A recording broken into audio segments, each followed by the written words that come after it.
Shalom Army of God Balikpapan, welcome home untuk kamu yang baru pertama kali bergabung dalam ibadah online kita hari ini. Dan untuk kalian AOG Balikpapan dimanapun kalian berada, welcome home. Jika kalian belum punya komunitas rohani tempat untuk bertumbuh, yuk join bareng Connect Group kita dan kalian bisa hubungi nomor telepon yang ada di layar kalian atau DM ke Instagram kita di @aogms_balikpapan. Yuk sebelum kita mulai untuk ibadah, kita akan persiapkan persembahan. Dan persembahan kalian bisa transfer ke nomor rekening yang ada di layar kalian atau scan QR Code yang ada dalam layar kalian. Sebelum kita mulai ibadah hari ini, mari kita bersatu dalam doa.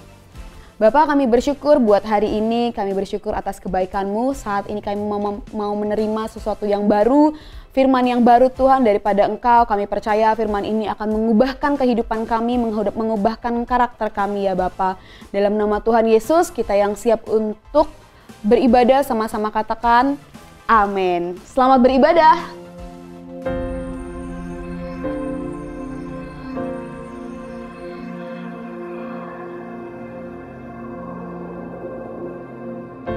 Orang yang suka memuji akan kuat roh doanya. Orang yang berdoa pasti berakhir memuji. Karena Allah bertata di atas pujian. Siapa memuji, Allah mengatasi hidupnya.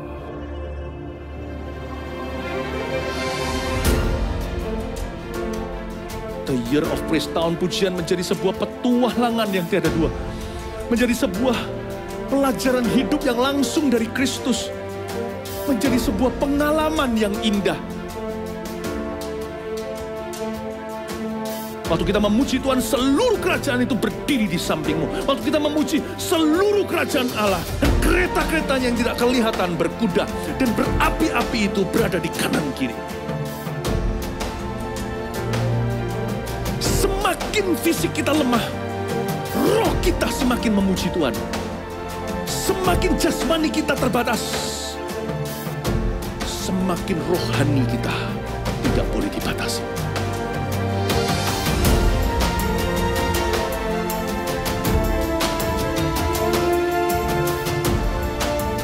Welcome to the Year of Praise and Provision.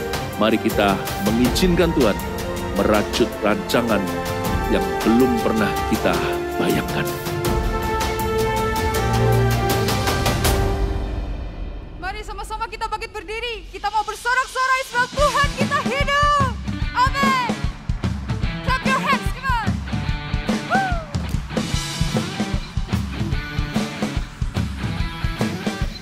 Hey, hey, hey. Woo.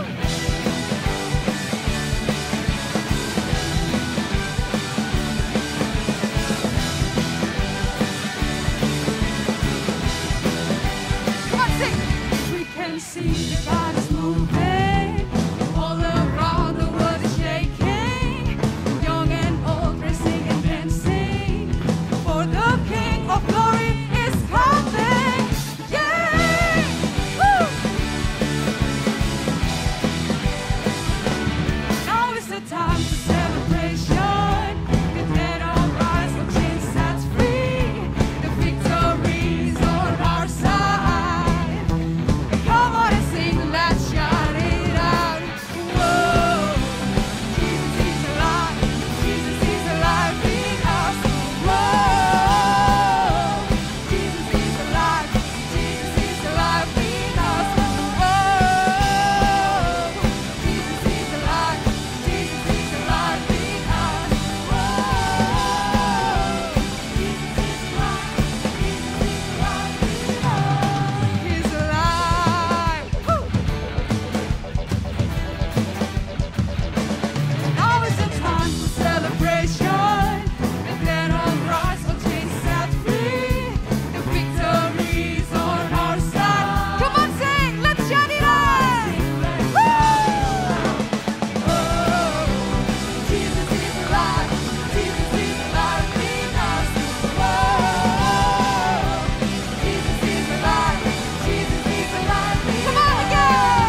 megah bagiku.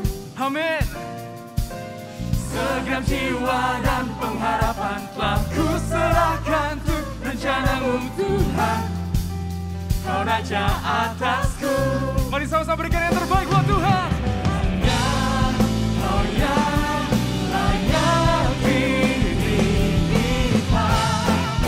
Are you okay? Are you ready? Here we go. Ajaib Tuhan, agung dan perkasa. Kau sumber kemenanganku, layak berkuasa, memerintah selamanya. Yesus, Yesus Kaulah Raja mulia. Kita katakan kanan kirinya, Tuhan kuasa. Amin. Kuasa. Tak terbayang kebesaranmu dan tak terbanding kekuatanmu Tuhan. Kau megah bagiku. Segenap jiwa kami serahkan padamu Yesus. Segenap jiwa dan pengharapan telah ku serahkan untuk rencanamu Tuhan. Kau Raja atasku. Angkat tanganmu katakan, hanya Kau yang layak ditinggikan. Are you ready to shake this place? Come on. Here we go. Ajaib Tuhan, agung dan perkasa. Kaulah sumber kemenanganku, layak berkuasa, memerintah selamanya.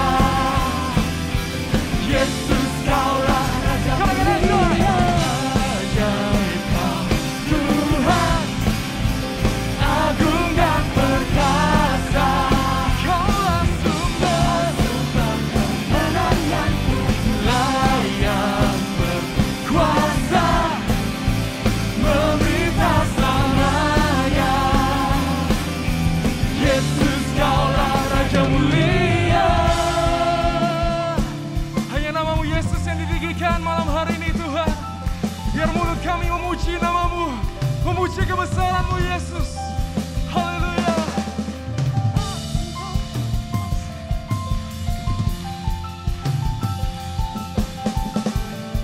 Mari sama-sama kita katakan, agung dan perkasa, megah dan berjaya. Yesus Tuhan, Yesus. Katakan dengan segenap hati kita, come on.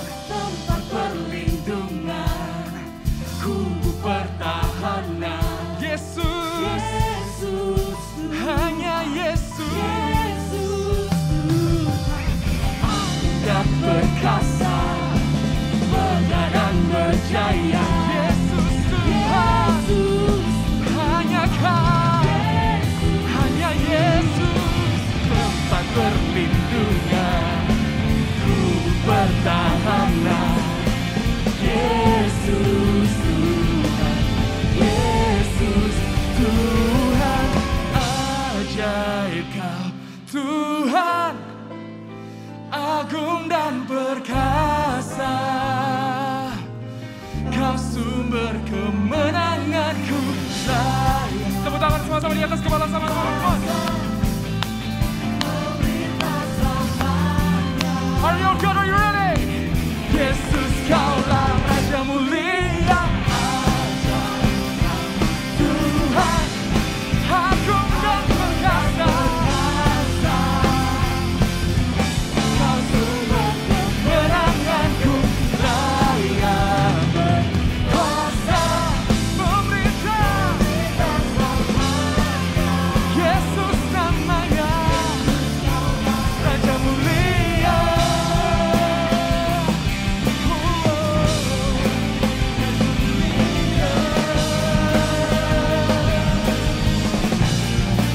Raja mulia, Raja mulia, Raja mulia.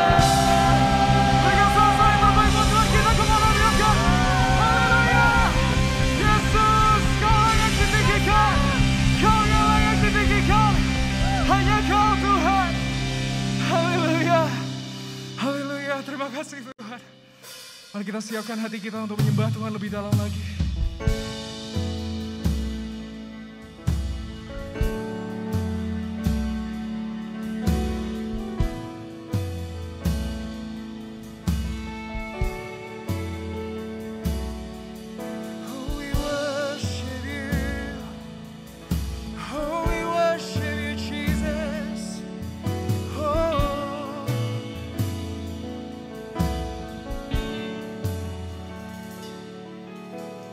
Betapa dahsyat Engkau Tuhan, Pencipta segala yang ada, dulu sekarang sampai selamanya. Hanya Engkau Tuhan, tak terselami pikiranmu, tak terukur.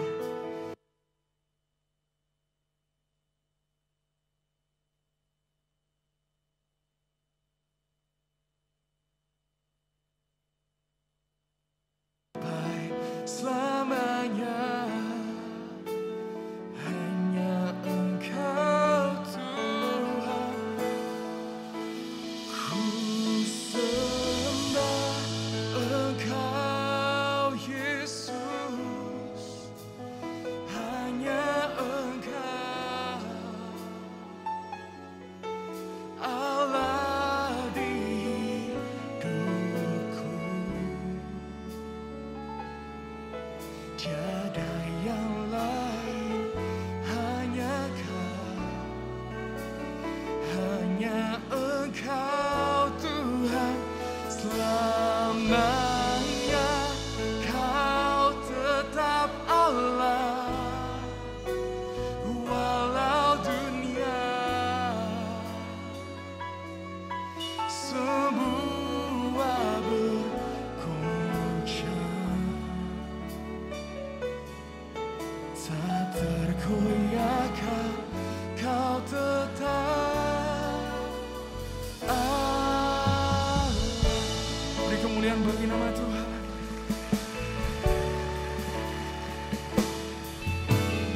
Betapa dahsyat Engkau Tuhan, Pencipta segala yang ada, dulu sekarang sampai selamanya. Hanya Engkau Tuhan, tak terselami pikiranmu, tak terukur panjang setiamu Tuhan, panjang setiamu, dulu sekarang sampai selamanya. Hanya Engkau Tuhan. Ku sembah Engkau Yesus, hanya Engkau Allah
ditinggikan,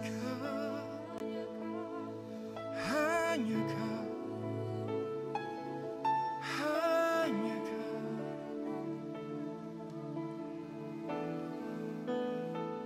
Yang ku puja hanya dirimu satu yang selalu setia, menopang dan menjagaku senantiasa.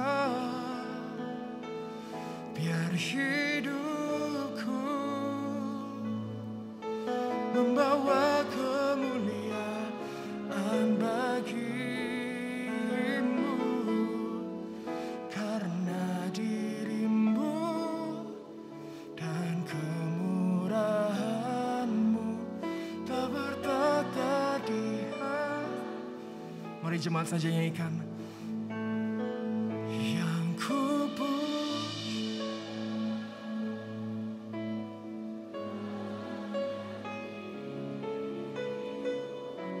dari setiap hati kami Tuhan kepadamu, dari segenap hati kami Yesus.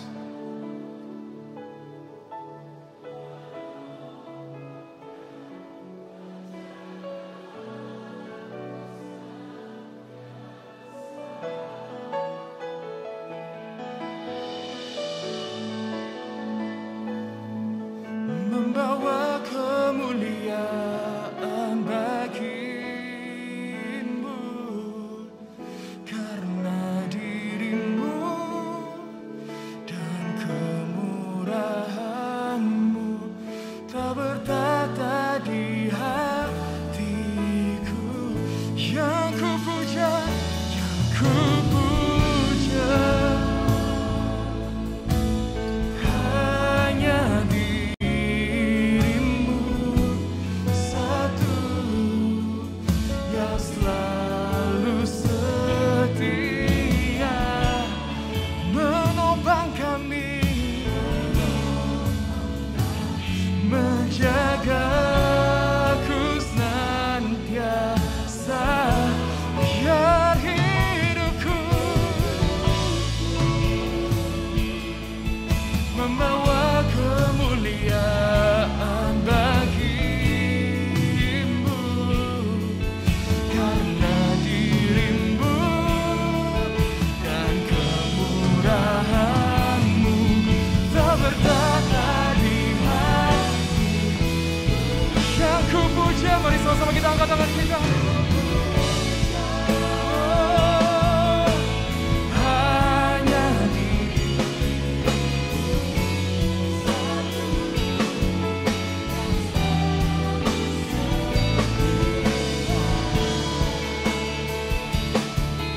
menopang dan menjagaku senantiasa. Biar hidupku membawa kemuliaan bagimu, karena dirimu dan kemurahanmu tak bertata di hatiku. Yang ku puja hanya dirimu satu yang selalu setia, menopang dan menjagaku senantiasa. Biar hidupku membawa kemuliaan bagimu, karena dirimu dan kemurahanmu telah bertata di hatiku, karena dirimu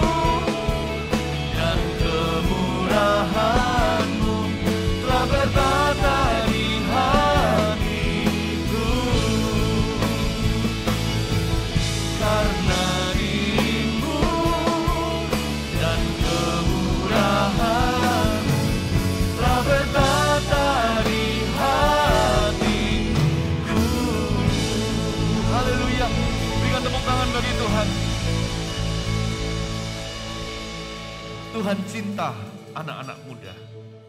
Tuhan Yesus, Engkau pun dipakai di masa mudamu ketika umur 30 di Galilea. Terima kasih untuk AOGers, baik yang di sini maupun yang menyaksikannya di rumah. Bapa, hadirlah untuk mereka. Hadir untuk kami. Bersabdalah. Sampaikan firman-Mu dengan pertolongan Roh Kudus-Mu. Curahkan Roh Allah yang hidup dalam kehidupan kami. Sebab anak-anak muda akan mendapatkan penglihatan, demikian janji Tuhan kepada teruna. Orang tua mendapat mimpi, anak kecil bernubuat. Tuhan melawat. Terima kasih Tuhan. Roh Kudus bekerjalah dengan leluasa. You're welcome in this place. Sembunyikan hamba di balik salib-Mu yang luar biasa. Dalam nama Yesus. Amin. Haleluya. Beri tepuk tangan untuk Tuhan. Puji Tuhan. Shalom semuanya. Silakan duduk. Love you tomat. AOGers. Saya jadi ingat waktu anak saya masih kecil. Si Warren kecilnya nggak bisa ngomong so much. Dia berkata, Daddy, I love you tomat. Ya, Tuhan mengasihi kita semuanya. Katakan kanan kirinya, love you tomat. Jesus loves you tomat. Mari kita buka sama-sama Yohanes pasal 21. Saya berikan judul sharing saya, Yesus datang ke tempatku.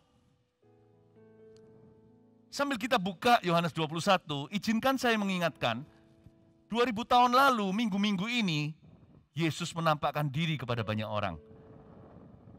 Baru minggu kemarin kita rayakan Paskah, kebangkitan Tuhan. Lalu 6 minggu, hampir 6 minggu kemudian, Yesus terangkat ke sorga. 40 hari di dunia, dalam tubuh kemuliaan. Tuhan Yesus menampakkan diri kepada murid-muridnya. Total ratusan orang yang melihatnya. Lalu kita hari ini 2000 tahun kemudian masih banyak pengalaman pribadi dengan Tuhan. Yesus itu hidup, dia nggak mati. Ya, dan hari-hari ini adalah hari-hari penampakan itu. Salah satunya adalah cerita yang tertulis di Yohanes 21. Dan Yesus ini masih melawat you and me. Dia belum selesai bekerja. Berarti penampakan Tuhan masih terjadi. Itulah sebabnya jangan puas hanya dengan teori. Minta lawatan Tuhan secara pribadi. Saya bertobat karena penampakan Tuhan. Nggak boleh iri, setiap orang punya pengalaman pribadi. Saya melihat Yesus di balik terang benderang. Di dalam gereja yang isinya nggak lebih dari 100 orang ibadah. Jauh lagi di negeri orang, di Kanada. Kalian bisa dengar suara saya nafas ya? Oke ya, nggak apa-apa? Nggak mengganggu? Oke ya? Berarti kalau kalian bisa dengar saya nafas, puji Tuhan, kabar baik, berarti saya masih hidup. Are you sure? It's okay? No. Oke ya, kita lanjut ya. Bentar ya, saya berkhotbah di AOG pakai masker begini itu berapi-api, harus atur nafas saya. Siapa di sini hari ini haus lapar akan kebenaran? Kasih tepuk tangan untuk Tuhan. Saya bertobat karena penampakan Tuhan. Tapi saya diubahkan terus-menerus karena lawatan. Jangan puas ketemu Yesus hanya sekali doang. Kita harus haus dan lapar akan kebenaran. Boleh nggak minta pengalaman pribadi sama Tuhan?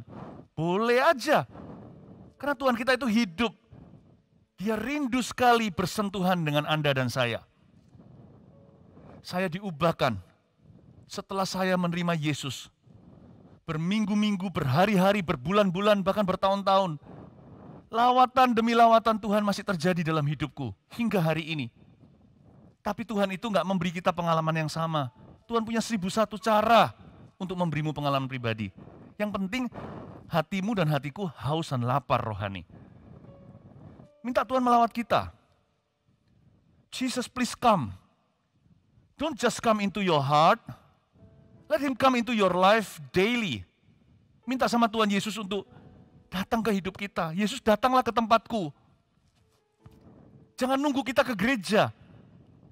When you raise your expectation, waktu kita angkat ekspektasi kita akan melihat kemuliaan Allah. Tuhan itu bekerja lewat iman kita. Sebelum kita baca, saya kasih sedikit dorongan iman kepadamu. Agar kita semuanya ini loh, jangan jadi Kristen secara agama. Tapi hubungan pribadi dengan Allah. Minta sama Tuhan melawat hidupmu hari ini. Orang yang paling keras pun bisa berubah kok. Sifat yang paling susah diubahkan pun masih ada harapan kalau Tuhan melawat kita. Ya, kita lihat sekarang ayat 21, Yesus menampakkan diri, pasal 21 ayat 1. Yesus menampakkan diri kepada murid-muridnya di pantai Danau Tiberias. Ya kira-kira hari-hari inilah kejadiannya ini, 2000 tahun yang lalu. Kemudian Yesus menampakkan diri lagi kepada murid-muridnya di pantai Danau Tiberias. Dan ia menampakkan diri sebagai berikut. Di pantai itu berkumpul Simon Petrus, Thomas yang disebut Didimus, Nathanael dari Kana yang di Galilea, anak-anak Zebedeus, dan 2 orang muridnya yang lain. Ini sebuah kejadian ketika murid-murid menangkap 153 ikan. 153 ekor besar-besar. Kejadian ini antara Yesus dengan 7 muridnya. Sebenarnya there were 7. There were 7 who were present. Ada 7 murid Yesus yang ada di situ. Waktu itu di pantai Danau Tiberias kejadiannya. Di antara murid-murid itu sebagai berikut di ayat 2. Di pantai itu berkumpul Simon Petrus, Thomas yang disebut Didimus, 2. Nathanael, 3. Nathanael yang dari Kana, yang di Galilea. Anak-anak Zebedeus. Siapa anak-anak Zebedeus? Yohanes, Yakobus. 4, 5. Dan 2 orang muridnya yang lain, anonimus. Tidak ditulis namanya atau siapa. 6, 7. Total ada 7. Waktu saya baca ayat 2 ini, saya merasa saya bagian dari story. Kalau baca Alkitab itu, kenapa Alkitab itu hidup?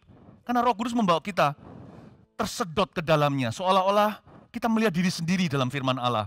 Dan kita melihat firman dalam diri kita. Kalau kita mau dapat yang paling banyak dari firman setiap kali kita membacanya, jadikan firman Tuhan personal. Dan saya suka sekali, tidak ada satupun kata-kata atau huruf di Alkitab, apalagi kalimat yang iseng ditaruh di sana. Ada 7 kan? 2 yang terakhir tercatat adalah 2 orang muridnya yang lain, anonimus, tidak diberi nama. Apakah Yohanes lupa? Karena penulis Injil Yohanes adalah Rasul Yohanes, Rasul kasih itu. Murid yang paling dikasih Yesus. Kalau saya baca semua kejadian tentang Yohanes, orangnya ini titan sekali, orangnya itu teliti. Yohanes itu yang pertama-tama mengenali Yesus. Yohanes yang ingat perkataan Tuhan, bahwa dia akan dibangkitkan. Nggak mungkin dia lupa teman. Kenapa dari 7 murid ini, 2 tidak ditulis namanya, 2 orang muridnya yang lain. Begitu aja penjelasannya. Have you ever wondered, mungkinkah Tuhan mau include kita semua dalam kamus buku lawatannya? Hari itu Tuhan kan besuk murid-muridnya. Mereka lagi putus asa. Mereka belum percaya kalau Yesus sudah bangkit. Kejadiannya ya minggu-minggu ini, di minggu-minggu penampakan, kan Yesus 40 hari tinggal di dunia setelah kebangkitan. Dan dari 7 murid ini, kenapa Yohanes tulis 2 murid yang lain? Emang susah tulis nama? Menurut saya lebih panjang ya kalau ditulis begini, 2 orang muridnya yang lain. Mending ditulis aja Stephen dan Andi. Kan lebih singkat ya kan? Kenapa ditulis 2 orang muridnya yang lain? Penulis Alkitab itu diilhami oleh Roh Kudus. Kalau dia tulis anonimus, itu pasti supaya kita semuanya bisa melihat diri sendiri dalam story itu. 2 orang ini mewakili kita. Murid-murid yang lain. Kita bukan termasuk 12 Rasul Anak Domba. Kita tidak termasuk di 120 di waktu Pentakosta. Kita tidak termasuk di 3.000 orang yang bertobat hari itu. Gereja berubah dari 120 menjadi 3.120. Tapi ada 2 murid yang lain. Ada dombaku dari kandang yang lain yang harus ikut aku. Tahu enggak? Dari ayat 2 ini aja saya mendapat satu kesimpulan bahwa Tuhan itu rindu melawatmu. Tuhan itu rindu melawat kita baik di gereja atau di mana kita berada. Di rumah, di kamar pribadi kita. Jesus has always wanted and desired to visit you. Holy visitation namanya. Pembesukan ilahi. Visitasi ilahi. Allah rindu. Saya salah satu dari 2 murid ini. Ketika Tuhan lawat saya saat saya umur 18 tahun. Penampakan terjadi. Dan saya bertobat sungguhan hari itu. Tapi hari-hari kemudian, tak henti-hentinya saya alami jamahan. Sekalipun saya ini cinta firman dan firman ini segala sesuatu, Tuhan taruh nama dan firman di atas segalanya. Izinkan saya ngomong gini dengan pengertian yang benar dari sisi Anda. Jangan salah paham ya. Jangan puas hanya baca Alkitab. Minta Tuhan sungguh-sungguh melawat hidupmu. Saya baca firman bukan supaya nambah pengetahuan, saya baca firman supaya ketemu sama Tuhan ya firman. Saya baca Alkitab karena saya mau alami an encounter atau perjumpaan pribadi dengan pribadi yang menjadi pusat perhatian Kejadian sampai Wahyu. Yesus Kristus namanya di Perjanjian Lama dan Perjanjian Baru. I want to know Him. I want Him to touch my life. More than anything. Jangan puas hanya baca firman. Minta sama Tuhan. Tapi kalau kita minta jangan kecewa dan jangan tentukan harus di zamannya cara begini. Pokoknya gua mau yang demikian. Nggak bisa begitu juga. Tapi kalau hati kita haus dan lapar ya. Saya masih ingat kok masa-masa ketika saya baru-baru lahir baru. Masih bayi rohani nih. Masa Tuhan itu akan dengar ya doa saya ya. Ternyata baby oe-oe aja Tuhan ngerti kok dia mau apa. Apalagi kita bayi rohani yang bisa menaruh dalam tutur kata yang jelas. Tuhan, aku rindu jamahan. Please touch me. Saya masih ingat waktu itu di kamar saya secara pribadi. Tiba-tiba saya menangis. Bukan karena saya cengeng, saya orangnya tidak begitu. Saya rasakan kasih Yesus. Saya nggak tahu gimana caranya menjelaskan. Saya hanya nyanyi saja pakai gitaran. Itu pun ilmunya pas-pasan. Tapi waktu saya ulangi bait-bait terakhirnya, kalimat terakhir biasanya orang Kristen di Indonesia itu suka mengulang-ulang kalimat penutupan sebuah lagu pujian. Kadang-kadang yang WL, yang pimpin pujian, kalau saya sih tandanya begini, kalau kalian lihat tangan saya ada 3 yang terakhir dimunculkan, ini saya kasih tanda kanan kiri kepada WL dan musisi. Diulang 3 kali lalu ending. Waktu saya mau ulang 3 kali lalu ending, karena saya sendirian saat teduh, jadi nggak perlu kasih tanda, karena saya tahu saya mau ending 3 kali, nggak bisa, saya ulang-ulang 7 kali. Nangis sejadi-jadi. Saya bisa rasa kalimat terakhir lagu itu, penutupan lagu pujian yang saya sedang dengungkan dan nyanyikan. Saya dilawat Tuhan. Saya nangis bisa merasakan kasih Yesus itu begitu besar. Begitulah cara saya berubah. Diairi terus dengan aliran surga. Dari Philip Mantova yang keras, yang dikit-dikit mau bunuh diri, yang gampang putus asa dan kecewa, hidupnya penuh kepahitan, pesimis sekali sebagai anak kedua dari 3 putra papa mama. Saya merasa yang paling gak bisa apa-apa, kecilnya sakit-sakitan, dilawat lagi, dilawat lagi, dilawat lagi, kata lewat dekat dengan kata lawat dekat dengan kata lewat. Ketika saya dilawat itu saya tahu saya sedang dilewat oleh Tuhan. Bukan dilewati atau dilewatkan, tapi saya dilewati oleh Tuhan, bukan dilewatkan. Saya dilewati di depan saya seperti Tuhan jamah saya lagi dan lagi, disitulah masa mudaku berubah. Bukan karena positive thinking belaka, kok bisa saya lebih sabar ya? Kok bisa lebih tegar ya menghadapi pencobaan? Kok saya lebih sukacita ya? Dunia bilang perasaan saja, bukan loh, itu perubahan. 2 murid yang lainnya dibesuk Yesus juga hari itu di tepi pantai Tiberias. Saya ingin Anda untuk melihat dirimu di dalam picture ini. Tetapi 5 muridnya yang lain juga cukup interesting sih. Siapa aja yang Tuhan rindu lawat dan ubahkan? Simon Petrus, katakan Simon Petrus. Orang yang gegabah Tuhan cinta. Tuhan akan ubahkan dia. Petrus itu kan cenderung ngomong dulu baru mikir kemudian, bertindak dulu menyesali nanti. Kalau ini cocok dengan kepribadianmu, good news, kabar baik saudaraku. Tuhan menaruhmu dalam kamusnya, hai Simon Petrus. Sebentar lagi Tuhan akan menjadikanmu batu karang yang teguh. Ini adalah salah satu daftar buku Tuhan, orang-orang yang perlu Tuhan lawat secara pribadi. Pertama-tama, orang yang selalu gegabah cenderung buat salah.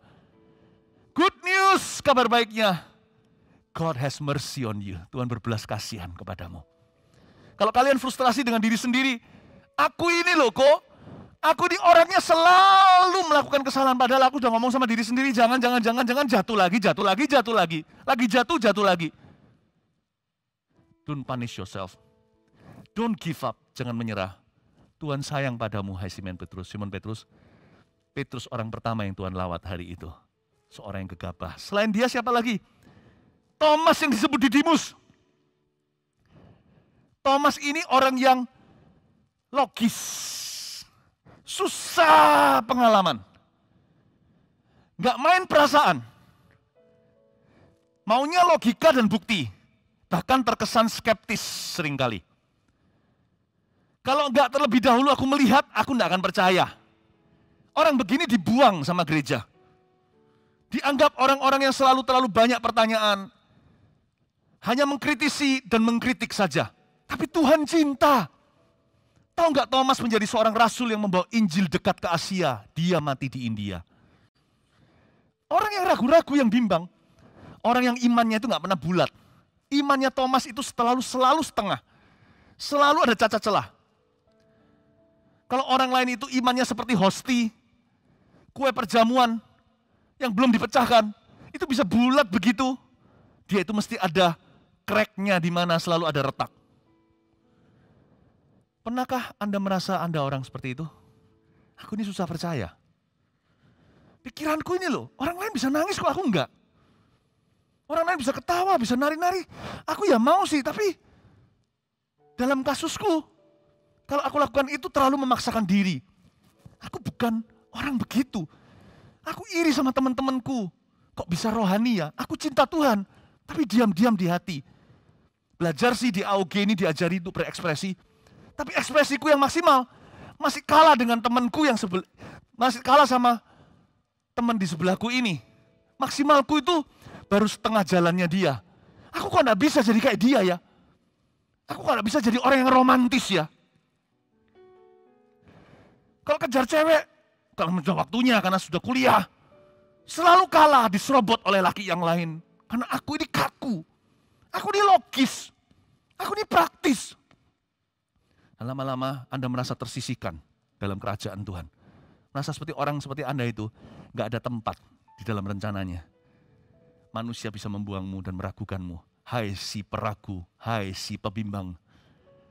Tapi Allah akan melawatmu. Dia akan menggunakan dan dia akan memilihmu dan menjadikan hidupmu berguna. Hai Didimus. Thomas ini menjadi rasul yang tidak bimbang dan ragu, menyerahkan dan meletakkan nyawanya untuk India. Gara-gara dia terbuka Injil ke Asia. Paulus tidak bisa ke sana, dihalangi Roh Kudus. Karena memang porsinya Thomas, si Didimus itu. You have a place in God's plan. And let me say this as your pastor. Sebagai gembala sidang, izinkan saya mengatakan kepada AOGers di sini maupun yang menyaksikannya di mana? Lewat online sekarang. Dengarkan. You have a place in this church. Kalian punya tempat di gereja ini. Dengar gini, harusnya tepuk tangan dan katakan haleluya. Siapa yang merasa dirinya seperti Thomas Didimus? Angkat tangan. Oh enggak ada ya, memang lebih sedikit sih. Siapa yang merasa seperti Simon Petrus? Biasanya melakukan kesalahan lalu nyesel. Aduh, ya. Pasti kita temulah. Minimal 2 orang murid yang lain itu pasti kita include itu. Tapi selain Thomas Didimus, ada juga orang yang tipe Nathanael yang akan Tuhan lawat di gereja kita. Nathanael adalah seorang yang tulus dan polos. Dalam dirinya tidak ada kepalsuan. Tuhan lihat dia berada di sebuah pepohonan. Dia sedang berdoa dan renungkan firman. Tuhan bilang sama dia, inilah orang Israel sejati. Polos hatinya. Siapa bilang Tuhan hanya cinta orang berdosa? Tuhan juga cinta orang baik loh. Orang baik kan tentu orang benar. Kebaikan tidak bisa membuat kamu dan aku masuk ke dalam sorga. We cannot be saved by our goodness, you see. Tapi orang baik itu ada di dunia ini. Makanya lebih susah sebenarnya untuk nginjili orang baik. Karena orang Kristen yang diselamatkan dari orang berdosa yang gak keruan, gak tentu lebih baik dari mereka secara dasar sifat. Tapi tetap beritakan Injil, karena Injil itu bukan soal kebaikan, Injil itu kebenaran. Jadi kalau kita mau memberitakan Injil pada teman kita yang terkenal baik ini, orang nggak rusak, gentleman, suka meminjamkan, suka membantu orang lain, tapi dia tidak percaya Kristus, tetap beritakan firman. Jangan malu akan Injil. Injil itu kekuatan untuk menyelamatkan. Sebab yang diselamatkan Tuhan bukan hanya orang jahat, orang baik juga. Yang diselamatkan bukan orang yang salah saja. Orang baik termasuk di dalamnya. Sebab baik nggak tentu benar. Nggak bisa Anda sekarang kalian datang ke rumah saya dan ting dong bel rumah dan kata, aku orang baik, boleh nggak aku tinggal di rumahmu? Kalau orang itu bukan siapa-siapa, yang boleh tinggal di sorga hanyalah anak-anak Allah. Yang boleh tinggal di sorga hanyalah anak-anak Tuhan. Beritakan. Nathanael juga tipe orang baik di dalam gereja, orang baik di masyarakat. Tuhan rindu lawat, Tuhan cinta. Berapa kali saya sebagai hamba Tuhan melayani orang baik. Mereka bisa dengarkan Injil dan sopan santun, tapi ketika mereka menerima Injil itu, mereka dilawat. Aneh ya, orang baik. Kelihatannya nggak pernah berdosa seumur hidupnya. Melakukan 10 perintah Allah tanpa disengaja. Ya, dia nggak percaya Tuhan gitu aja, nggak pernah berbuat jahat pada sesama. Tapi ketika dilawat Tuhan, saya lihat dengan mata kepala. Mereka nangis dan berkata, aku orang berdosa. Kok bisa ya? Saya lihat dosanya di mana, tapi memang manusia itu sesaleh-saleh apapun tetap adalah kain kotor di hadapan Allah. Karena kebaikan manusia tidak menyelamatkan. Jadi ketika saya lihat orang baik diinjili, kalau dia menerima, itu indah sekali. Mereka nangis dilawat Tuhan, Roh Kudus jamah dan mereka berkata, aku orang berdosa. Terima kasih kau ampuni aku. Ternyata sama orang jahat seperti saya. Masa laluku tidak bagus. Kalau kalian tahu, pernah baca buku saya, kalian mungkin sudah pernah dengar. Dosaku itu banyak dulu. Badan saya hanya 65 kilo waktu saya masih teenager atau ABG. Tetapi dosa saya 1 ton. Tapi orang seperti Nathanael juga akan dilawat oleh Tuhan. Kalau saya tanya siapa sini seperti Nathanael, nggak akan berani angkat tangan, dikira ngaku-ngaku sama temannya. Tapi saya yakin di sini banyak orang baik, dari keluarga baik-baik. Jesus is calling you to be his disciple. Yesus memanggilmu untuk menjadi muridnya. Sekalipun kalian merasa baik-baik saja dengan hidupmu, God has a call on your life. Tuhan punya panggilan dalam hidupmu. Kasih tepuk tangan untuk Tuhan. Jadi Tuhan hadir ke tempat kita itu, Tuhan hadir bagi masing-masing. Setiap garis personality yang berbeda-beda. Setiap kita dengan latar belakang yang gak sama. Masing-masing juga punya future sendiri-sendiri. Tapi Tuhan hadir untuk setiap kita, you and me. Lalu, anak-anak Zebedeus, Yohanes dan Yakobus. Tipe seperti apa? Yohanes dan Yakobus adalah tipe yang emosional. Plus ambisius. Wah gak enak ini, sebenarnya mereka berdua tuh gak bagus. Yakobus ini adalah martir pertama. Kan dia dibunuh. Maksud saya rasul pertama yang mati martir. Si Yakobus ini kan ditangkap, dibunuh. Jadi bukan Yakobus yang menulis surat Yakobus. Kalau Yakobus yang menulis surat Yakobus itu bukan murid Yesus. Itu saudara Yesus. Setelah Maria melahirkan Yesus, Maria melahirkan anak-anak dalam pernikahannya dengan Yusuf. Kan waktu mengandung Yesus, Maria tidak menikah. Karena Roh Kudus turun ke rahimnya. Setelah melahirkan Tuhan Yesus, Alkitab tidak mencatat, tapi mereka menikah dan punya anak. Saudara Yesus diantaranya adalah Yakobus yang menulis surat Yakobus dan Yudas yang menulis surat Yudas di Perjanjian Baru. Bukan Yudas Iskariot, banyak nama mereka sama. This is James, the brother of Jesus. Tapi Yakobus yang ini, anak Zebedeus, adalah murid-murid Yesus. Salah satu daripada 12 murid. Saudaranya Yohanes. Kalau Petrus itu saudaranya Andreas. Jadi banyak di dalam 12 rasul Yesus itu ada yang saudaraan dipanggil. This is beautiful. Kemungkinan besar loh ya, panggilan Tuhan atas hidupmu. Sekalipun unik, Tuhan sekalian memanggil saudaramu. As for me and my house, we will serve the Lord.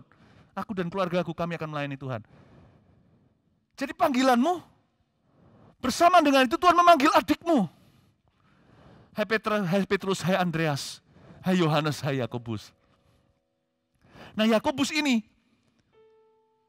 dia mati sebagai martir.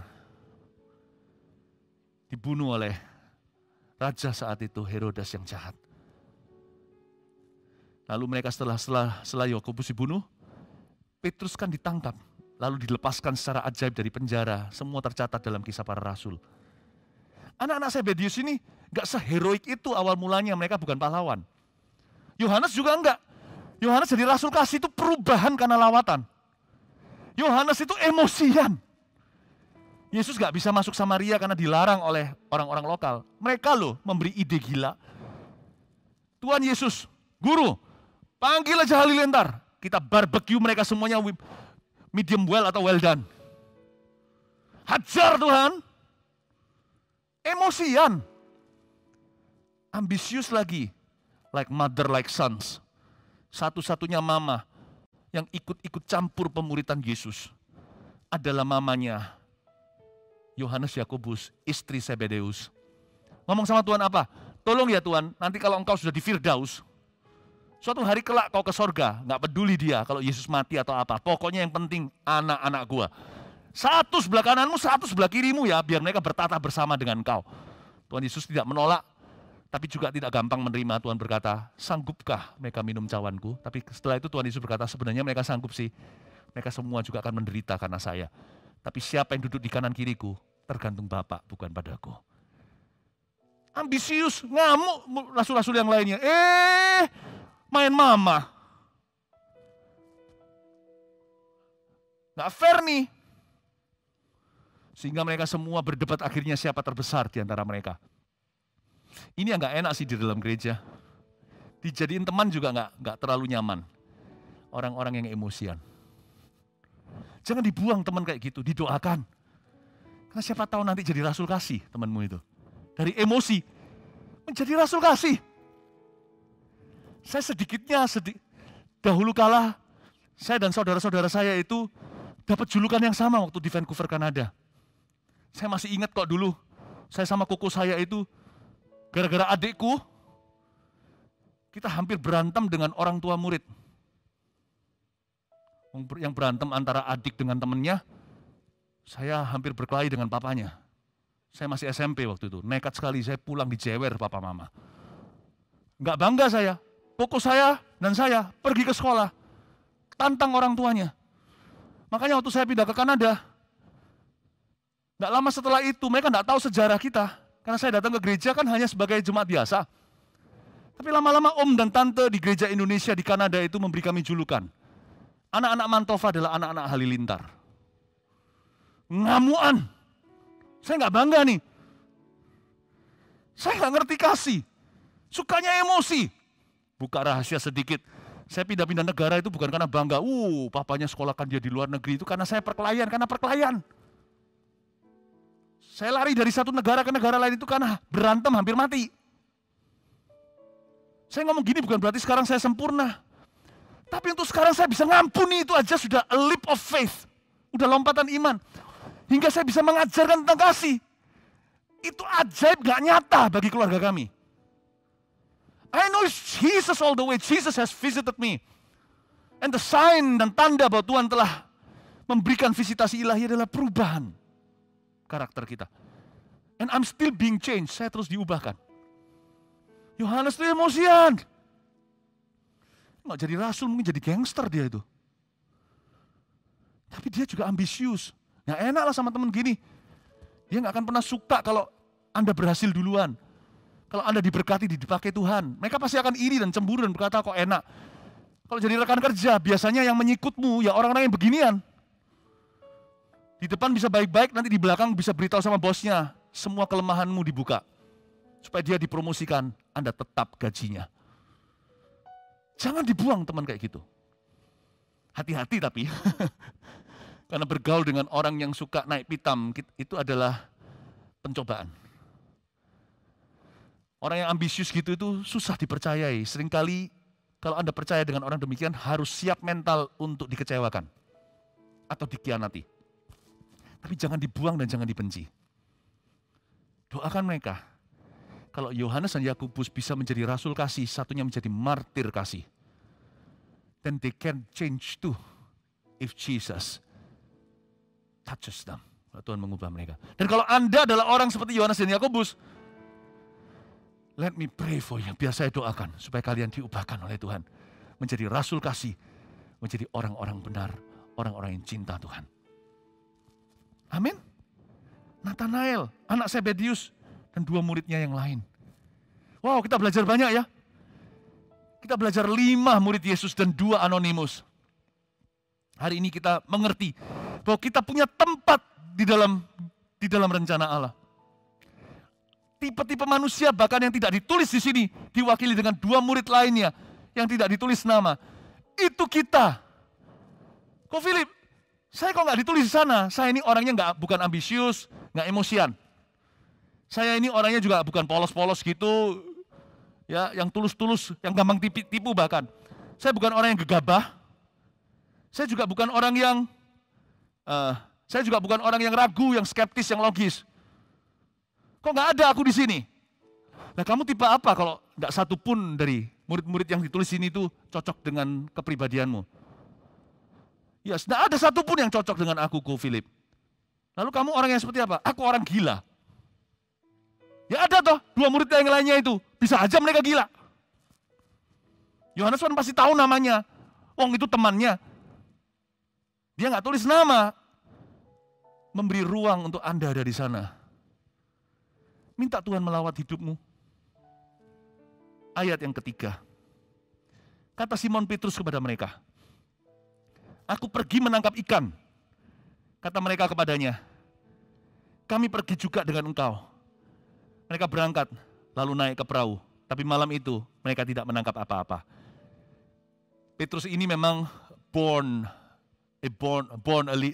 dia betul-betul a born leader. Seolah-olah seorang yang dilahirkan untuk memimpin. Salah pun diikuti. Sebenarnya ada sedikit konteks sih. Ayat 3 berkata, Simon Petrus ngomong sama mereka, aku pergi menangkap ikan. Juga nggak bisa salahkan mereka. Yesus kan mati di mata mereka. Sekalipun bangkit kan mereka belum percaya. Sebelum Yesus mati, ketika mereka mengikut Yesus dalam pemuritannya 3,5 tahun itu, mereka tidak pernah bawa ekstra duit, ekstra sandal. Mereka bahkan tidak bawa tongkat, tidak bawa ekstra jubah. Kemanapun mereka pergi sebagai disciples of Christ atau murid Yesus, mereka selalu dapat pemeliharaan Allah. Selalu ada orang-orang yang tergerak. Mereka hidup dari iman. 3,5 tahun itu setelah mereka melepaskan jala dan perahu, Yesus berkata, follow me atau ikut aku. Hidup mereka tidak kekurangan. Bahkan mereka lihat dengan mata kepala sendiri, Yesus mau makan aja loh. Beritahu nanti di mana tempatnya. Nanti akan lihat orang masuk ke sana, membawa tempayan air, naik ke situ tinggal ngomong doang. Ngomong saja. Guru membutuhkan tempat ini. Tempat itu sudah disediakan untuk makan malam. Mereka lihat kuasa Yehovah Jireh. Mereka lihat pemeliharaan Allah. Provision, the year of provision, tahun penyediaan. Di 3,5 tahun mereka ikut Yesus itu. Tiba-tiba Yesus mati. Buyar semua mimpi. Mereka rasa karena Yesus mati, bubarlah perjanjian ini. Matilah pengharapan, berhentilah penyediaan, no more provision. Makanya dia berkata, ya sudahlah, kita harus menangkap ikan, kembali ke profesi lama. Kalau nggak gitu kita nggak makan. Tuhan sudah tiada. Listen ya, mereka lupa karakter Tuhan Yesus. Mereka lupa bahwa Yesus itu Tuhan. Dahulu, sekarang, selamanya dia nggak berubah. Dia bukan hanya guru sementara yang kita wisuda lalu bye-bye, nggak ketemu lagi. Whatever God says in your life, it stays forever. Sekalipun keadaan seolah-olah menunjukkan everything is dead. Seperti Jumat Agung suasana di hidupmu sekarang, rasanya kelam. Rasanya jam 3 petang itu ketika Yesus menghembuskan nafas terakhir itu ada gempa bumi. Ada gelap gulita. Kayak gitu kondisi kehidupanmu. Jangan lupa, apa yang Tuhan janji di hidupmu tetap berlaku. Jangan sampai Anda percaya, kita percaya pada keadaan. Percayalah kepada janji Tuhan. Andai kata mereka percaya aja, mereka nggak perlu kembali menangkap ikan. Sekalipun Yesus nampaknya mati di mata mereka. Harusnya mereka percaya semua yang Yesus ajarkan. Harusnya by now sekarang mereka tahu bahwa Bapa itu ada. Yesus berkata, Bapa di dalam aku di dalam Bapa. Andai kata sungguhanlah secara fakta mereka percaya bahwa Yesus itu telah meninggal dunia, tidak kembali lagi. Paling tidak pengajaran Yesus 3,5 tahun tidak boleh sia-sia, tong. Mereka harus bisa percaya kepada Bapa. Kan Bapa gak mati. Kalau keadaan menghimpitmu untuk ragu, naik banding, ke karakter Tuhan tidak berubah. Jangan melakukan apa yang terpaksa. Tetap setialah kepada janjinya. Yesus kan ngomong gini sebelum mati. Salah satu pengajarannya tentang doa. Loh, mintalah. Sampai sekarang kok kamu belum minta apa-apa supaya sukacitamu penuh. Aku tidak berkata bahwa kamu minta dalam namaku saja. Mintalah kepada Bapa. Mintalah langsung kepadanya. Yesus ngajar gitu kan. Pertama dia ajarkan agar mereka berdoa dalam namanya. Lalu dia berkata, tapi karena sekarang kamu telah mengenal Bapa, aku telah memperkenalkan dia kepadamu. Bapa dan aku satu. Mintalah kepada Bapa. Aku tidak berkata aku memintakannya untukmu. Kamu sendiri harus minta. Andai sungguhan Yesus mati, tidak kembali. Harusnya mereka tetap trust in God the Father that Jesus has taught them so well. Harusnya mereka tetap percaya kepada Allah Bapa di sorga yang Yesus sudah begitu banyak impartasi dan ajarkan. Jangan sampai jadi orang itu cetek iman, dangkal pandangan. Ketika keadaan menghimpitmu, kau lupa segala sesuatu. Remember there is God upstairs. Apa yang selama ini diajarkan di gereja, di AOG dalam pemuritan Army of God di sini. Apa yang kakak-kakak iman, apa yang bapak-bapak imanmu telah impartasikan, jangan lupakan begitu aja menguap. Naik banding kepada karakter Tuhan. Jangan kompromi panggilan hanya karena desakan keadaan. Harusnya mereka harus percaya kan, kalau perjanjian Bapa itu tetap berlaku atas hidup mereka. Bapa memelihara. Ku tahu Bapa peliharaku, dia baik, dia baik. Ku tahu Bapa pelihara. Tapi Petrus berkata, aku pergi menangkap ikan, saya bisa ngerti sih, kepepet nih ceritanya. Lihat ya, gara-gara Tuhan tidak suruh kan, mereka semalam-malaman gak dapat ikan. Orang-orang muda harus belajar satu hal, jadikan ini prinsip hidupmu mulai hari ini. Kalau Tuhan gak suruh, jangan melakukan. Saya tidak ajar kita untuk ngeroh apa-apa harus tunggu Tuhan, tunggu suara dari sorga, tunggu tanda. Kalau gitu, SIM-mu percuma surat izin mengemudi itu. Kalau kita berada di depan stopan lampu merah, lampunya udah hijau, kita nggak maju, dibel oleh sekeliling, apalagi yang di belakang mobil marah-marah. Lalu setelah itu polisi datang, kenapa Anda blok jalan? Dia bilang, saya menunggu tanda dari Menteri Perhubungan. Hijau ya jalan. Buatlah keputusan, buatlah perencanaan, serahkan pada Tuhan. Faktor X dari atas memang. Manusia harus memikirkan jalannya. Tuhan yang menentukan langkahnya. Tugasmu mikirkan, rencanakan. Tuhan yang tentukan. Tuhan tidak pernah ingin menentukan hidup seseorang yang kosongan. Tuhan mau membuat mujizat, sekalipun Tuhan bisa mengadakan dari yang tidak ada menjadi ada. Tapi Tuhan mau kerjasama. Roma 8 berkata, Tuhan bekerja sama dalam segala perkara, baik yang baik maupun yang buruk, untuk mendatangkan kebaikan bagi orang-orang yang mengasihi Dia. Dan untuk bekerja sama, Tuhan tidak mau berkati kosongan. Tuhan mau berkati 5 roti 2 ikan. Anda yang siapkan lunch, Tuhan yang multiplikasikan ribuan. Jangan malas, jangan beralasan. Jangan tunggu tanda dari Menteri Perhubungan. Kenali kehendak Tuhan, apa yang tertulis sudah jelas. Yang tidak tertulis nanti dituntun satu persatu. Tapi jangan melakukan kalau Tuhan tidak suruh. Saya suka kata melakukan. Kalau dalam bahasa Surabayanya atau bahasa Jawanya nih, ada kata melaku dalam melakukan. Agak maksa sih. Kalau bahasa Jawanya melaku itu kan jalan. Kalau Tuhan tidak suruh, gua nggak jalan. Percuma nggak dapat ikan soalnya. Semua bertanya kenapa semalam-malam nggak dapat ikan. Tuhan nggak suruh kok. Coba Tuhan suruh. Ketemu. Yang mustahil pun ketemuan. Petrus masa lupa. Harusnya dia ingat dalam memorinya. Tuhan suruh dia pergi ke Danau Galilea. Lemparkan senar pancingan kailnya akan kena pada ikan pertama. Dan ikan itu ada koin di dalam mulutnya. Dia nggak pergi 2 kali. Dia nggak coba-coba. Tidak ada trial dan error dalam perintah Tuhan. Diambil koin itu, bayar pajak untuk dia dan gurunya. Kali ini, karena Tuhan tidak suruh, dia pakai usaha manusia dan kekuatan sendiri dan pengalamannya sebagai nelayan seumur hidupnya. Percuma. Jangankan ikan, plankton aja, cacing aja nggak gigit kailnya. When God doesn't say so, don't do so.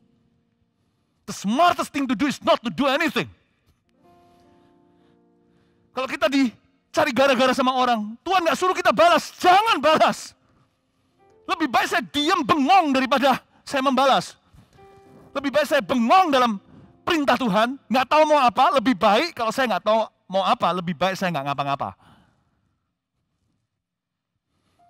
Zero is better than minus. Saya tidak mau mengurangi diriku dari rencana Allah. Lebih baik saya tidak berbuat apa-apa, diam dan ketahuilah bahwa aku adalah Tuhan. Be still and know that I am God. Sebuah prinsip rohani harus dipegang oleh orang-orang muda. Dalam memilih segala sesuatu dalam hidupmu. Dalam menentukan jalur dan mengambil keputusan. Remember this principle. Ayat 3 sekali lagi saya baca. Kata Simon Petrus kepada mereka, aku pergi menangkap ikan. Ini kan keluar dari rencana pribadinya.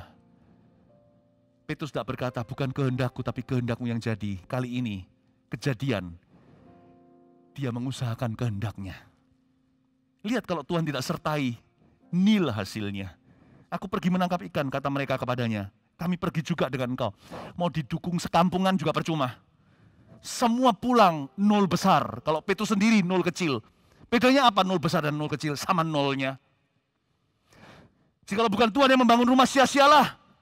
Bedanya apa sia-sia sendirian sama sia-sia bersama? Sama-sama sia-sianya.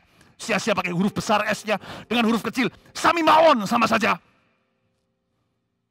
Aku pergi menangkap ikan, kata mereka kepadanya. Kami pergi juga dengan kau. Mereka berangkat lalu naik ke perahu. Tapi malam itu, mereka nggak menangkap apa-apa. Kalau Tuhan nggak suruh, siap-siap gigit jari. Tanya sama Tuhan, Tuhan, kau mau aku jadi apa? Lalu belajar peka. Tiba-tiba ada kerinduan, keinginan, passion, gairahmu di mana, komitmenmu di situ. Kalau Tuhan nggak suruh, jangan jadi pengusaha. Kalau Tuhan nggak suruh, jangan jadi pendeta.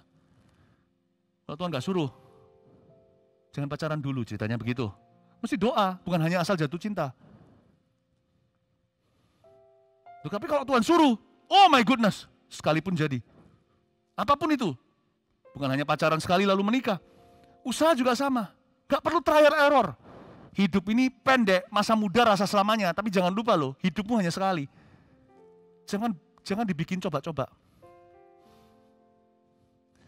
Saya punya prinsip dari muda, karena saya dari umur 18 tahun kenal Yesus. Waktu kecil belum kenal Tuhan nih. Kalau ada yang dari kecil bahkan, dari kecil pegang prinsip ini jangan lepaskan. Kalau Tuhan tidak suruh, aku tidak akan melakukan. Amin. Always tell yourself, not my will, but let His will be done. Belajar surrender from youth. Dari masa muda, belajar berserah. Berserah itu bukan begini loh. Terserah. Berserah itu bukan terserah. Berserah itu berencana. Tapi berkata, let your will be done. If it is not your will, I'm not going there. If it is not your will, I'm not going to do that. Saya belajar dari sejak saya belasan tahun mengikuti kehendak Allah. Tuhan bilang sama saya, keungaran. Tawaran saya waktu itu pelayanannya ke Eropa. Pekerjaan maksudnya. Tapi Tuhan bilang sama saya pulang ke Indonesia. Meskipun waktu itu samar-samar saya ragu apa Tuhan atau tidak. Saya ngomong sama Tuhan, kalau sampai saya salah mendengar, buatlah kesalahanku sebuah keindahan. Karena tidak ada tertulis di Alkitab, Philip ke Eropa atau ke Jawa Tengah atau ke Indonesia. Nggak ada. Jadi saya harus ambil resiko. Tuhan, aku sudah berusaha mendengarkan dan mengenali dan cari tahu kehendak Tuhan. Kalau sampai aku salah, jadikan kesalahanku sesuatu yang indah. Karena kesalahanku tidak sengaja. Tuhan ngerti saya berusaha untuk berencana. Saya ngambil keputusan, to Indonesia, I will go. Saya pulang ke Indo. You must decide for yourself. Dan every decision before you make it, setiap keputusan sebelum dibuat, berlututlah dulu di kamarmu pribadi dan berkata, Lord, reveal your will. Nyatakan kehendakmu. Tapi kalau mau pilih kaos kaki hari ini mau warna ungu atau warna biru, nggak usah berlutut dulu, tanya kehendak Tuhan, pilih sendiri. Bukan berarti ada keputusan besar, keputusan kecil, keputusan penting atau tidak. Bukan. Jangan manja, tapi juga jangan gegabah. Setiap keputusan yang, apalagi keputusan yang bisa mengubah jalur hidupmu, berdampak ke orang lain, tidak ada salahnya. Dan tidak melukai siapa-siapa, Anda tanya sekali lagi sama Tuhan. Amin. Kalau dapat tanda ya sudah. Ya puji Tuhan. Kalau enggak, belajar membuat keputusan yang responsibly atau bertanggung jawab. Itu caranya. Tapi malam itu dia enggak dapat apa-apa karena Tuhan enggak suruh. Tapi plot twistnya di sini. Tuhan itu ngalah. Katakan Tuhan itu apa? Tuhan itu selalu ngalah sama kita. Ngomong sama kanan kirinya, Tuhan itu selalu ngalah loh sama kamu. Tuhan itu ngalah. Nah, Tuhan kasih dia pelajaran berharga bukan dengan pukul-pukuli atau marah-marahi. Tuhan kasih pelajaran berharga lewat sebuah mujizatnya. God is so good ya. Tuhan enggak nunggu kita tuh naik level dulu. Tuhan jemput kita di level rendah. Tuhan itu bicara bahasa bayi. Seperti bahasamu dan bahasaku. Ya, Tuhan itu rela turun level. Bahkan turun ke bumi loh. Turun ke bawah bumi ceritanya itu di Palungan. Apalagi sekarang. Tuhan tetap mau turun level untuk kita.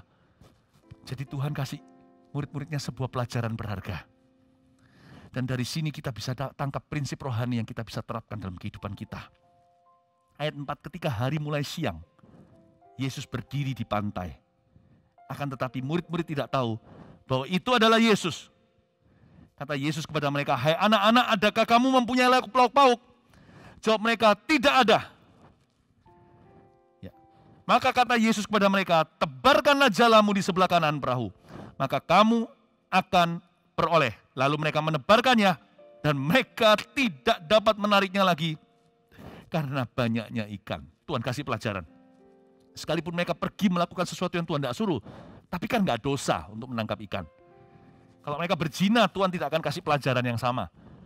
Tapi karena mereka jinlau, rajin, diligent, sekalipun di konteks yang tidak tepat, Tuhan mau menghargai usaha mereka. Our God is good. Even when it is outside His will, He still has the best will for His children. At least the best intention. Sekalipun itu di luar kehendaknya hari itu mereka memancing ikan, tapi Tuhan tetap punya kehendak yang baik untuk mereka. Dia punya maksud itu selalu mulia. Tuhan bilang, anak-anak ada lauk pauk enggak? Harusnya udah mulai curiga. Itu Tuhan Yesus yang sebut mereka anak-anak. Mana mungkin stranger manggil begitu.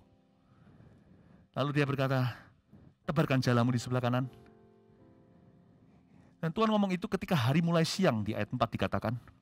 Waktu Yesus berdiri di pantai, dia tanya itu. Tapi murid-murid masih belum tahu. Jadi mereka itu rajin ya, semalaman. Nggak sampai subuh, ayam berkokok ceritanya, lalu mereka quit. Ternyata Petrus dan kawan-kawan ini memang jitu personality-nya. Ada kelebihannya kalau orang itu punya kepribadian bagus. Sekalipun ini bukan karakter Kristus. Kepribadian bagus itu ada baiknya. Tuhan juga bisa pakai kepribadian kita yang baik. Mereka punya kepribadian personality-nya namanya rajin. Mereka bukan orang yang malas. Mereka semalam-malaman, subuh tetap jalan, siang masih di lautan. Sampai Tuhan teriakin mereka itu belum berhenti. Kalau Tuhan gak muncul hari itu, di jam tersebut, mungkin mereka terus sampai sore hari nanti. Bisa 24 jam mereka itu cari ikan, gak ketemu. Mereka tidak give up atau menyerah. Pelajari dulu sebelum kita belajar tentang karakter. Cari yang lebih rendah dulu. Belajar untuk mengagumi kepribadian yang bagus. Terapkan itu. Karakter Kristus hanya Roh Kudus yang bisa tempa. Hanya Roh Kudus yang bisa menghasilkan buah. Kepribadian itu pilihan. Saya hari ini mau nyontek atau mau jujur di sekolah. Itu pilihanku, itu belum bicara soal karakter. Meskipun itu kejujuran. Karakter itu nanti. Kalau kita belajar nggak mau nyontek, kalau kita memilih untuk jujur nggak mau nyontek nih ceritanya, Karakter itu nanti ketika kita masuk dalam ujian yang lebih gede, lebih besar, karakter ditempa. Buah Roh Kudus pun bermunculan. Whatever is in your right, apa yang berada di dalam wewenangmu, di dalam kuasa dan jangkauanmu, pilih dulu yang bagus, jangan yang buruk. Belajar dari murid-murid ini. Mereka sekalipun memancing ikan di luar kehendak Tuhan, mereka sungguh-sungguh dalam pekerjaannya. Makanya itu di dunia ini, ada orang-orang dunia yang tidak kenal Tuhan, diberkati oleh Tuhan karena kerajinan. Kenapa ada anak-anak Tuhan?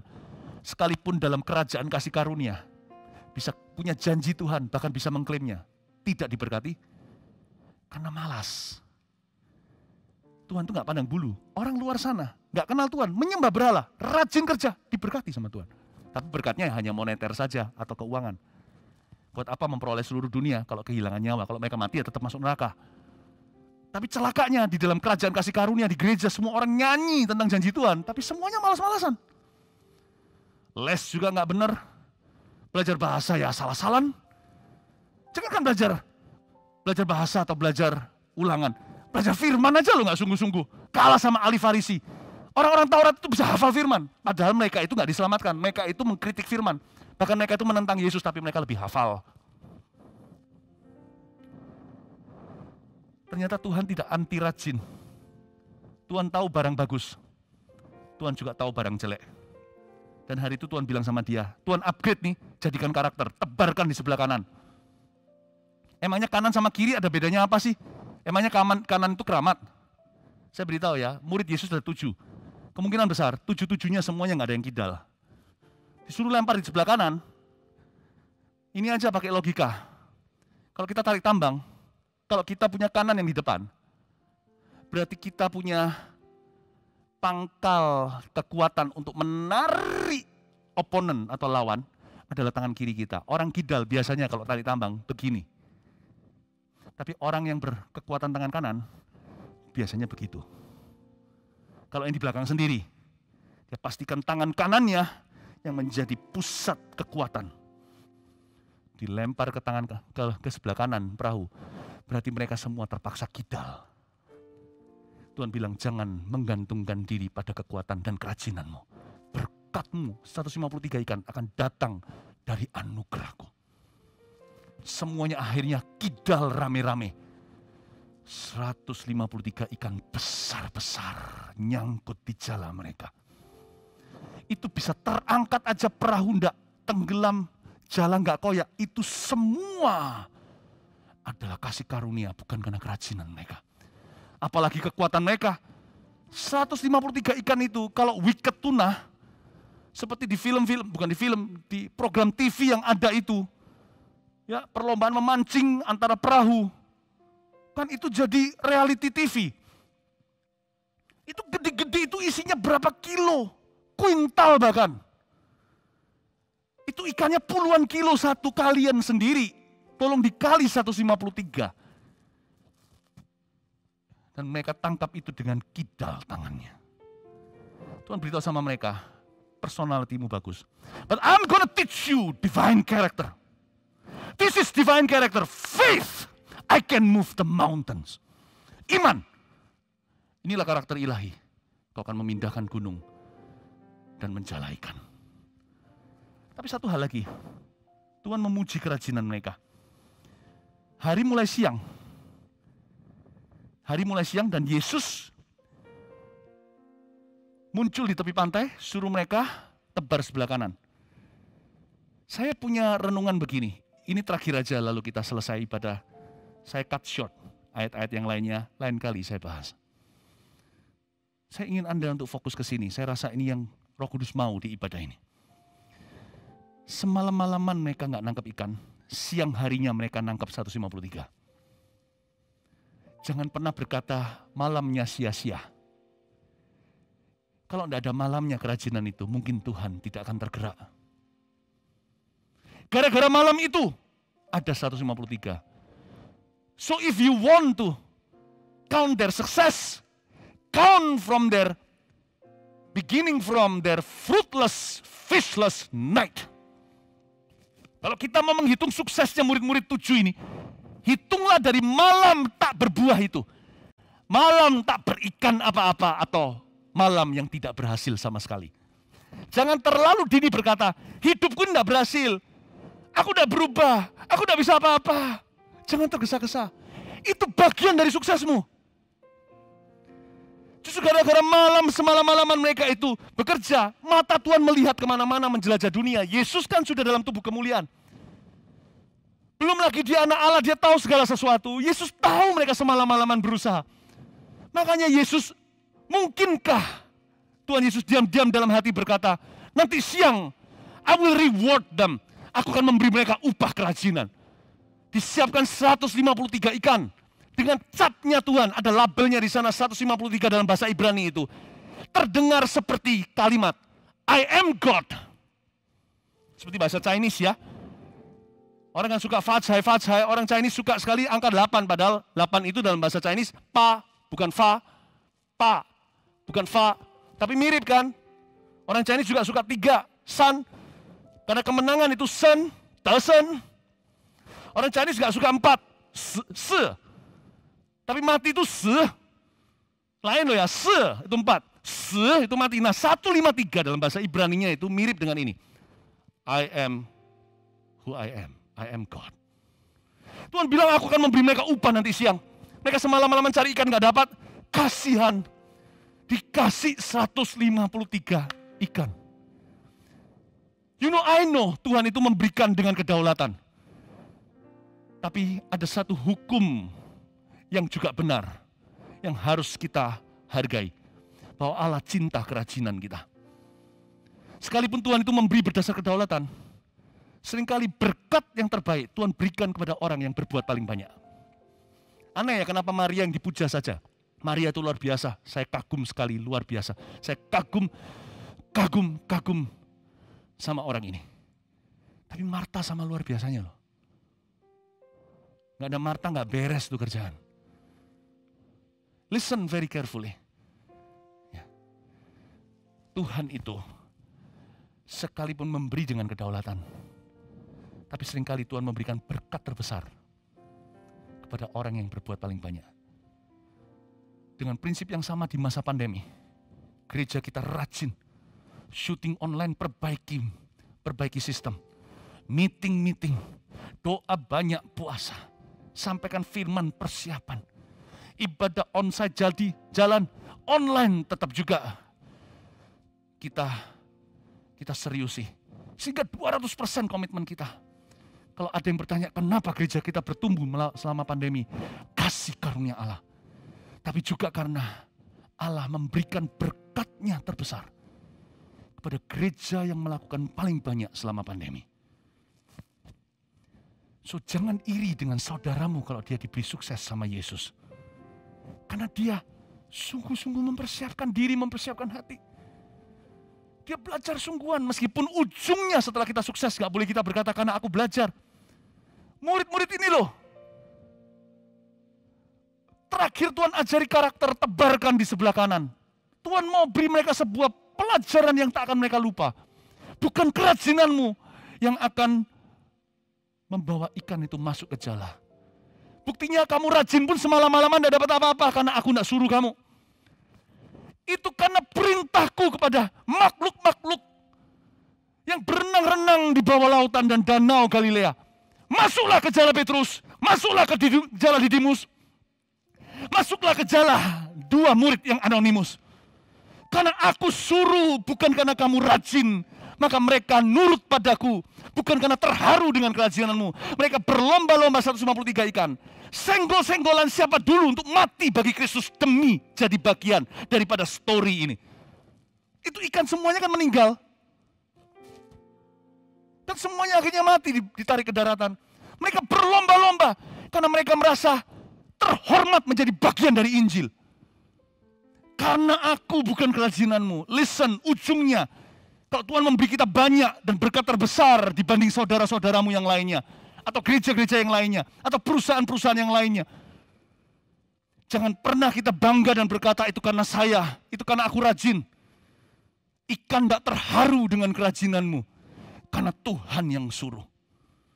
Tapi di antara prinsip yang terjepit atau terhimpit di tengah-tengah antara pintu awal alfa kasih karunia dan pintu akhir omega kasih karunia pula atau anugerah. Di tengah-tengah itu kita tetap harus rayakan sebuah kebenaran yang sama absahnya, sebuah hukum yang berlaku bahwa Tuhan rewards, bahwa Tuhan itu memberi upah kepada orang yang menabur sungguh-sungguh. Orang yang berbuat banyak, berkat terbesar seringkali dikasihkan kepada tempat itu, kepada orang itu, pada gereja itu. Andai kata mereka menangkap 153 ikan malamnya, mungkin siang harinya yang mereka tangkap adalah 1530. I am God dengan titik-titiknya dilanjutkan dan 00 di belakangnya.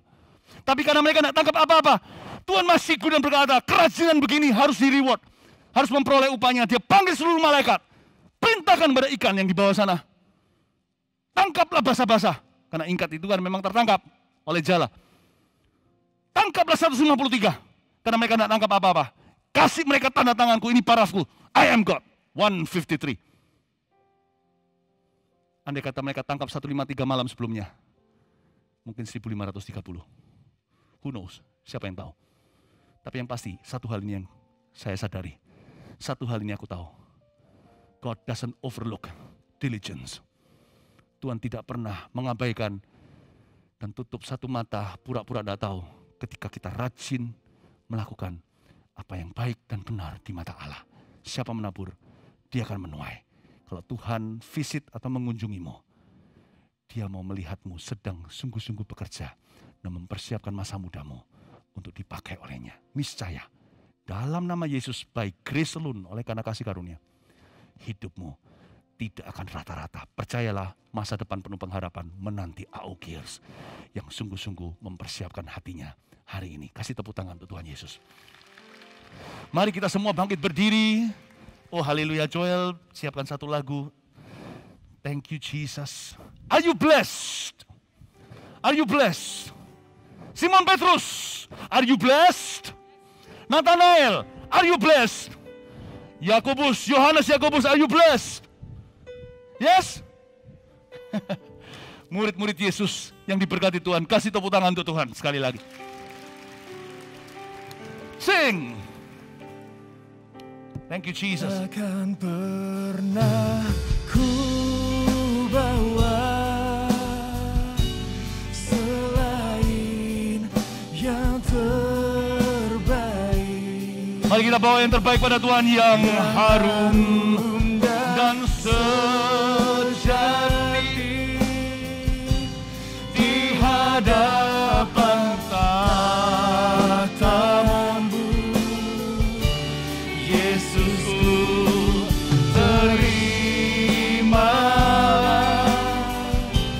korban syukurku ini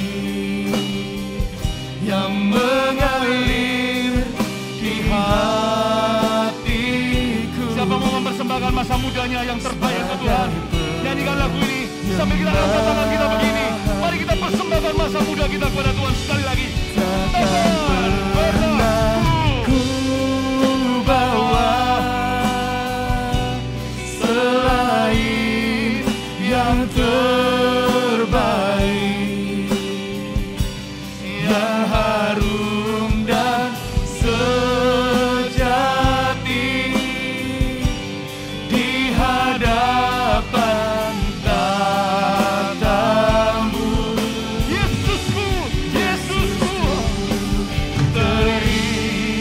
terimalah korban syukurku ini yang mengalir di hatiku sebagai penyembahanku. Saya percaya Tuhan menerima korban pujian kita. Yesusku, terimalah korban syukurku ini yang mengalir di hatiku sebagai penyembahanku.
yang selalu setia, menopang dan menjagaku senantiasa. Biar hidupku membawa kemuliaan bagimu, karena dirimu dan kemurahanmu telah bertata di hatiku. Biar Tuhan melawatmu sekali lagi, menjamahmu baru. Yang ku puja hanya dirimu satu, yang selalu setia, menopang dan menjagaku senantiasa. Biar hidupku membawa kemuliaan bagimu, karena dirimu dan kemurahanmu telah bertata di hatiku. Biarlah hidupku, biar hidupku membawa kemuliaan bagimu, Yesus. Karena dirimu dan kemurahanmu telah bertata di hatiku. Biar hidupku, biar hidupku membawa kemuliaan bagimu, Holy Spirit. Karena dirimu dan kemurahanmu telah bertata di hatiku. La la la la la la.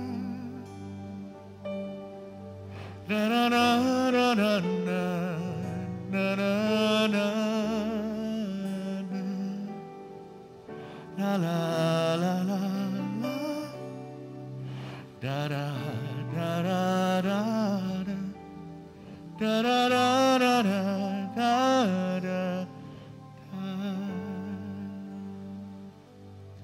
da la la la la la la la la na na na na na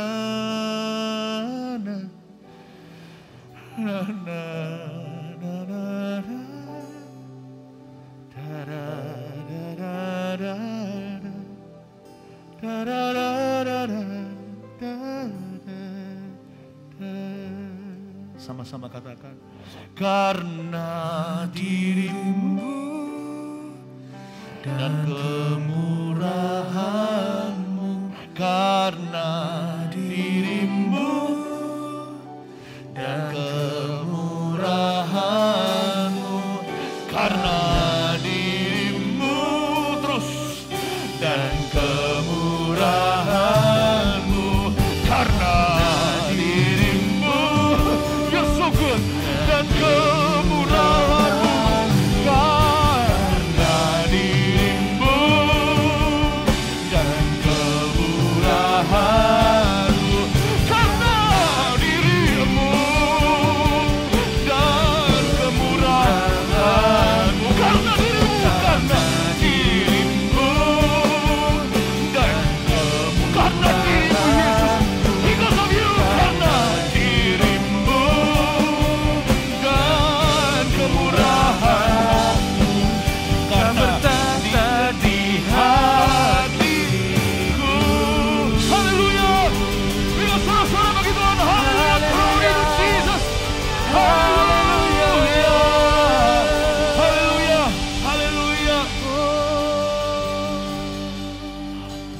hati Tuhan, mari kita angkat tangan sama-sama. Terimalah berkat dari Allah Bapa, berkat dari Allah Putra, dan berkat dari Allah Roh Kudus menyertai dan mengurapi setiap orang-orang muda yang rindu maju bersama dengan Kristus dalam hidup ini.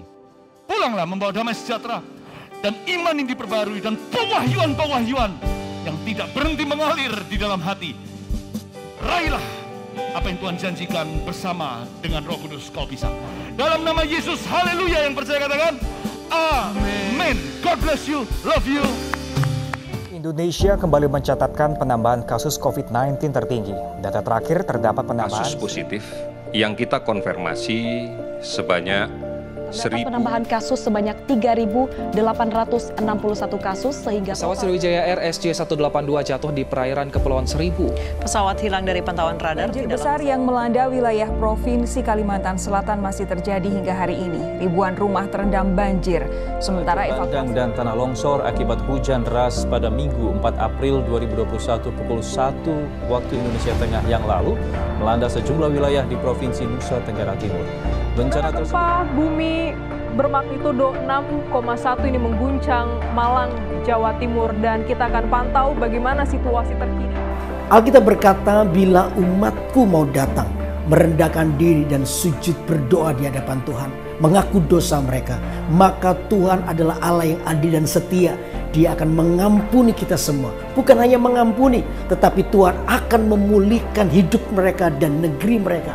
Saya percaya ini adalah sebuah janji Tuhan yang pasti tergenapi dalam hidup kita. Karena itu saya mengajak Anda semua untuk mengikuti sebuah acara di mana di acara ini kita akan berdoa, kita akan memuji Tuhan, kita akan berdoa buat bangsa yang kita cintai ini dalam acara Worship Night tanggal 30 April tahun 2021 ini jam 7 malam waktu Indonesia Barat di YouTube gms.church/streaming/Kalimantan, di mana kita akan bersama-sama mengikuti acara ini.